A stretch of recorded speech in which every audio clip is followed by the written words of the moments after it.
Part 1. You will hear a telephone conversation between a customer and an overseas shipping agent.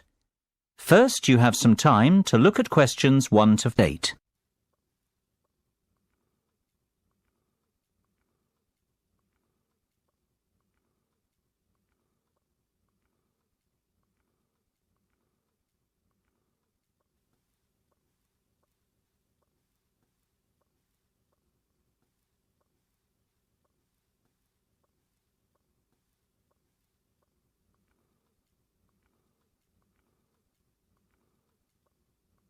You should answer the questions as you listen, because you will not hear the recording a second time.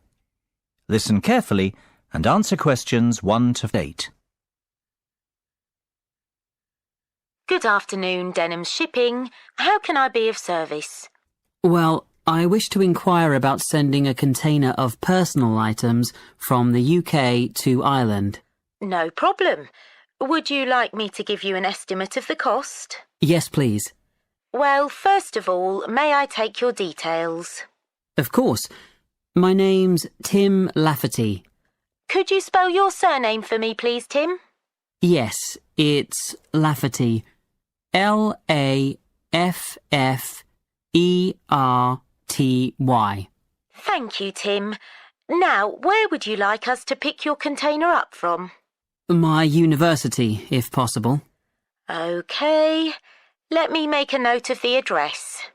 It's Abbeyfield University. Is that Abbeyfield?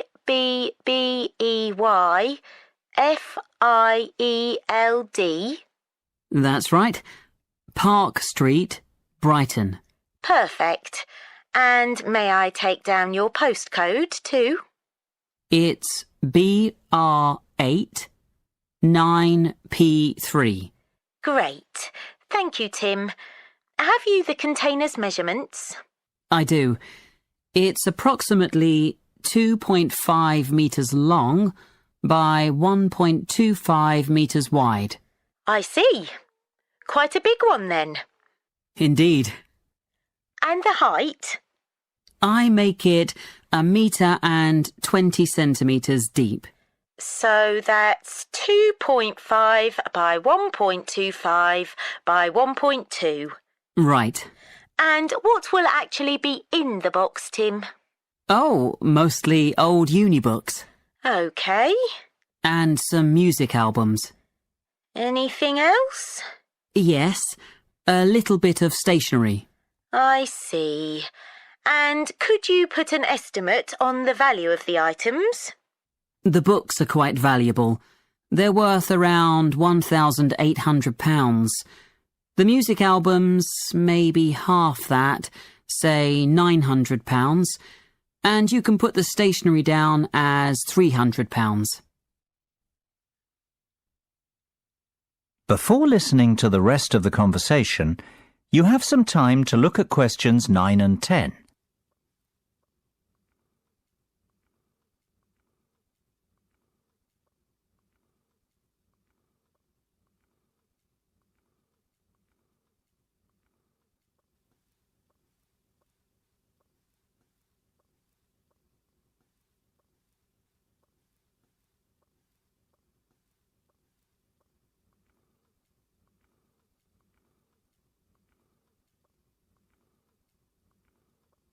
Now listen and answer questions 9 and 10. OK. And will you be purchasing contents cover from us also? I'm not sure what you mean. Sorry, let me explain. Because your items are worth more than £2,000, we recommend that you purchase insurance to cover yourself in the event of damage or loss. Makes sense. What are my options? Well, we offer 3 insurance deals: the premium rate, standard rate and economy rate ones. Premium offers full cover in the event of loss, damage or theft, which means you would be provided with the full cost of replacing your belongings. What about standard and economy? Standard will give you today's value. the second-hand value of your belongings, and economy provides you with a fixed payment of £1,000 in the event of loss, damage or theft. Well, I can afford to live without those books, to be honest, so just give me the cheapest option. We recommend standard cover for all our customers. No, thank you. That won't be necessary. The cheapest option will be fine. No problem. And one last thing, will you be needing delivery at your office, at your house, or do you intend to pick up your container at the port? Home delivery would suit me best, I think. We'll get that process for you. That is the end of part 1. You now have half a minute to check your answers.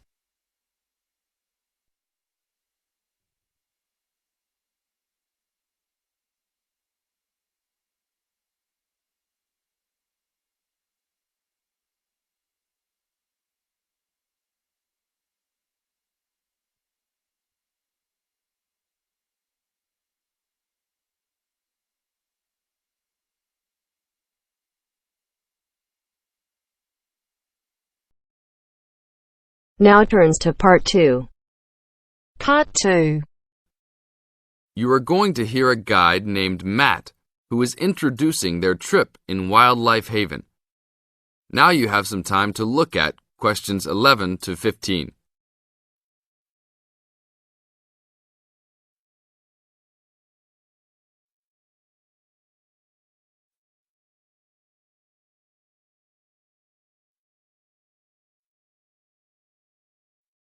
Now listen to the first part of the introduction carefully and answer questions 11 to 15. Well, good morning, everybody. My name's Matt, and I'm one of the 3 guides here at Wildlife Haven. Our job is to make sure that you all have a great time here with us and go home feeling happy and relaxed. As you can see, we're away from the city in a remote area between a national park and the sea. To encourage you to relax, there are no radios or TVs, and the only phones and newspapers are in the office. So, if peace and quiet is what you've come for, this is the place to be. From your cabin on the hill, you'll find you have the national park behind you, and you can look out from the sea from your front balcony. Your luggage will be unloaded from the bus and taken to your rooms in a few minutes. Once you have picked up your key at reception, please locate your room and check that all your luggage has arrived. The daily program here at Wildlife Haven is flexible and only as demanding as you want it to be. You should each have a brochure setting out the facilities and various walking tracks you can take. And on the bus, you are given a green sheet setting out a number of group tours in the coming week. If you want to join any tour, just write your name and room number on the relevant sheet along the wall here. Tomorrow, there is a Beachcombers and Rock Hoppers tour exploring marine life in the rock pools along the beach. Or, if you'd prefer to go inland, there's a guided forest walk that takes you off the walking tracks. If you want to catch some lunch, you could join the beach fishing expedition.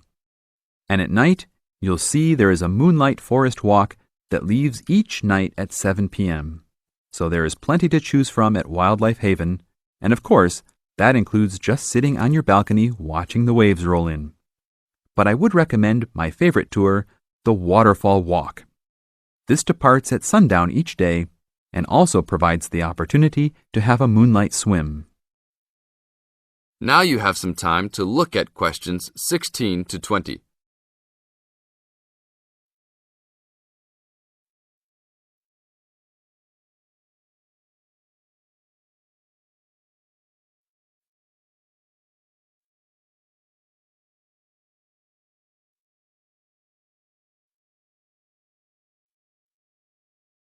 In the second part of the introduction, you are going to get some advice from Matt. Listen carefully and answer questions 16 to 20. You've chosen to visit us in January, which is one of our hotter months. And although you may be tempted to wear a minimum of clothing, you should always take precautions against injury, particularly in the national park. This includes sensible footwear. You'd be surprised how many of our guests ignore this advice and end up being sorry. And socks are a good idea too. And even though you might be under trees a lot of the time, it's a good idea to wear a hat in this hot climate. There's no need to be too concerned about walking in the national park, provided you use common sense.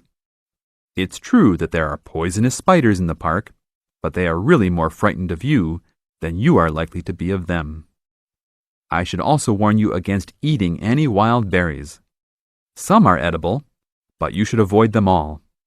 We'll provide all the food you can eat. Well, that's about all for now. Dinner is from 6 to 8 p.m. in this building.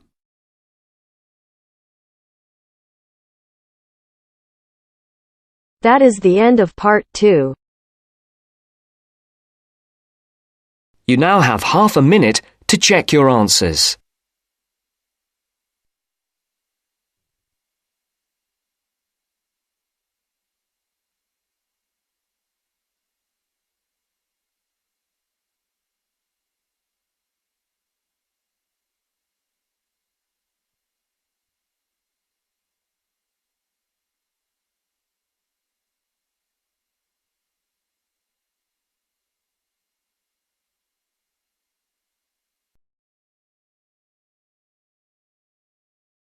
Now turns to part 3. Part 3. You'll hear a conversation between Astrid and Henry about the lecture they've just heard. First, you have some time to look at questions 21 to 24.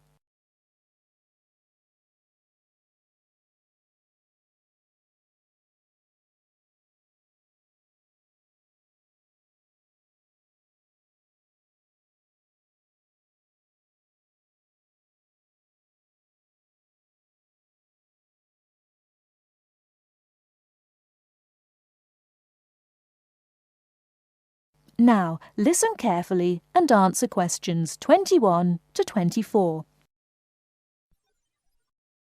Henry, don't you think Dr. Adams' lecture was really very good? He could talk about the telephone directory and make it interesting. All his lectures are like that, Astrid. He's just one of those people. I wish we had him as our tutor. I bet you that he is very demanding, though.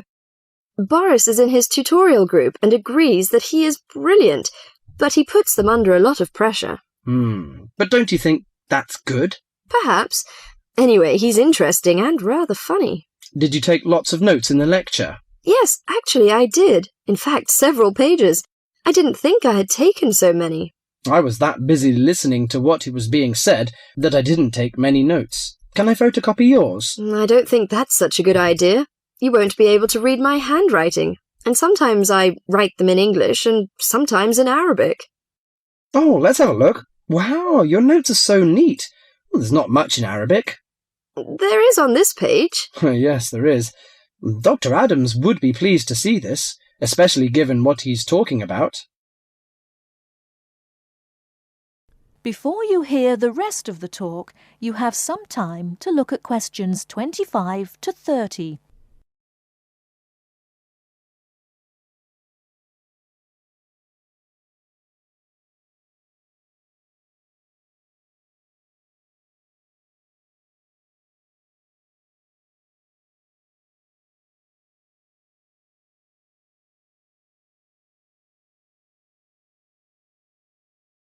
Now listen and answer questions 25 to 30. Don't you keep careful notes?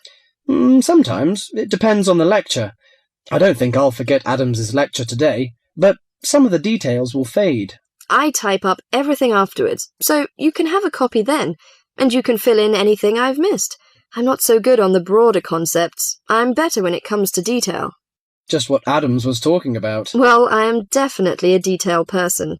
I need to have everything written down before I can get the concepts clear in my head. And I am the complete opposite. I find all the detail clutters up my mind, and I get very frustrated, which was just what he was on about. He mentioned a book he had written. He mentioned several. The one on space and the individual. Yes, called My Space. It's on the book list. So it is. I think I'll get that out of the library, or get my own copy. Did you get what he said about spatial awareness? I didn't really. Yes, it was fascinating. I can't be as eloquent as Adams was, but I know several people who are frighteningly intelligent, but they have difficulty reading simple directions, even when getting to places that they know very well. I find that difficult to understand. Everyone learns the way to walk to the shops and things like that. You mean just the way people learn spelling? You know, people misspell words, make mistakes in countless areas of their lives, and going in the right direction is just the same. Remember what Adam said about the number of people who cannot tell left from right, north from south, and so on? Do you know which way is north? It's that way. You see, I couldn't have told you that. Really? I haven't a clue which way is which. That's why I'm always getting lost when I go out on my bike. And put me in a completely new place and I am totally lost. What about maps? Oh, I'm hopeless at reading them. But then you're brilliant at writing essays and getting all the ideas down in the right order, and I don't know where to start. Again, just what Adams was talking about. What we need to do is combine our skills. You teach me to cope with detail, and I'll teach you how to string concepts together. Okay, we can do that. That is the end of part 3. You now have half a minute to check your answers.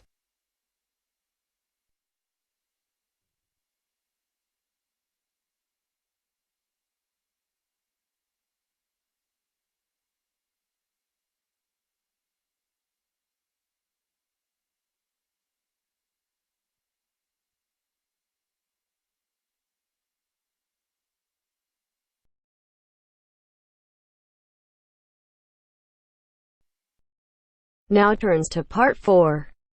Part 4. In this section, you'll hear a lecture on coral reef. First, you have some time to read questions 31 to 40.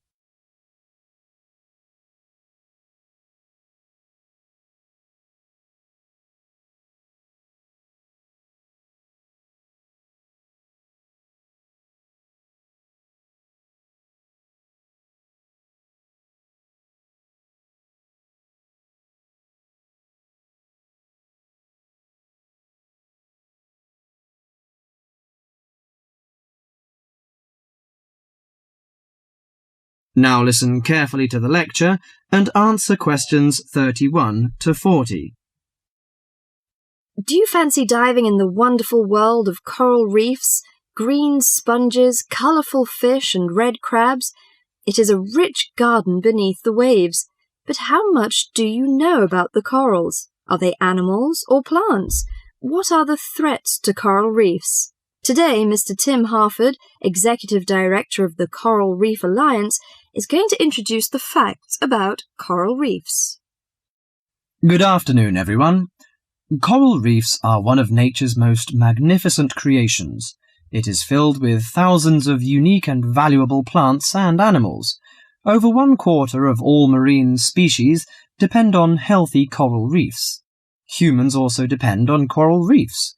These marine ecosystems are the primary source of food and income for millions of people, a vast repository of valuable chemical compounds and medicines, and a natural wave barrier that protect beaches and coastlines from waves and storms. Coral is actually the exoskeletons of coral polyps. Made from limestone, these skeletons build up over time, forming the reef.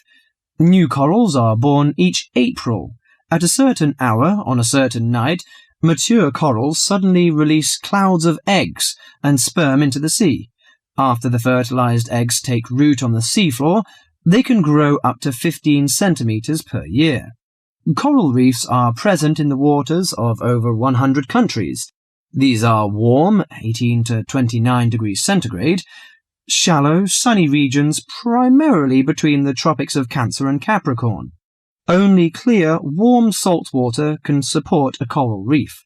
And because sunlight is crucial to the reef's survival, the water must also be shallow. The algae that grow on coral provide much of the coral's food. In deeper water, algae cannot get the sunlight they need to grow. Most coral reefs are in the tropics because natural conditions there are perfect. In their modern form, coral reefs have thrived on Earth for over 50 million years. In recent years, however, more than 11% of the world's reefs have been lost, with another 16% severely damaged during the El Niño event in 1998. Up to 32% of coral reefs may be destroyed by human activities in the next 30 years if we do not take action now. Corals and coral reefs are extremely sensitive. Slight changes in the reef environment may have detrimental effects on the health of entire coral colonies. These changes may be due to a variety of factors. One of the greatest threats to coral reefs is human expansion or development. As human population increases, so does the harvest of resources from the sea. Due to overfishing, reef fish populations have been greatly decreased in some areas of the world. The removal of large numbers of reef fish has caused the coral reef ecosystems to become unbalanced. As we know, corals are also very popular as decorations. A large amount of the most healthy corals are selected by commercial collectors. They sell the corals to souvenir shops, where a large number of tourists wait to purchase them as decorations or souvenirs. Coral reefs also receive much damage from both commercial and private vessels. The leakage of fuels into the water and the occurrence of spills by large tankers are extremely damaging to local corals. Although much of the coral reef's degradation is directly blamed on human impact, there are several natural disturbances which cause significant damage to coral reefs. The most recognized of these events are hurricanes or typhoons, which bring powerful waves to the tropics. These storm waves cause large corals to break apart and scatter fragments about the reefs. Home to a diverse community of creatures, coral reefs are underwater treasure chests of color and activity. Predators and prey swim and crawl among the coral in nature's never-ending dance of life and death. This lively, fascinating world beneath the waves is just waiting to be explored. That is the end of part 4. You now have half a minute to check your answers.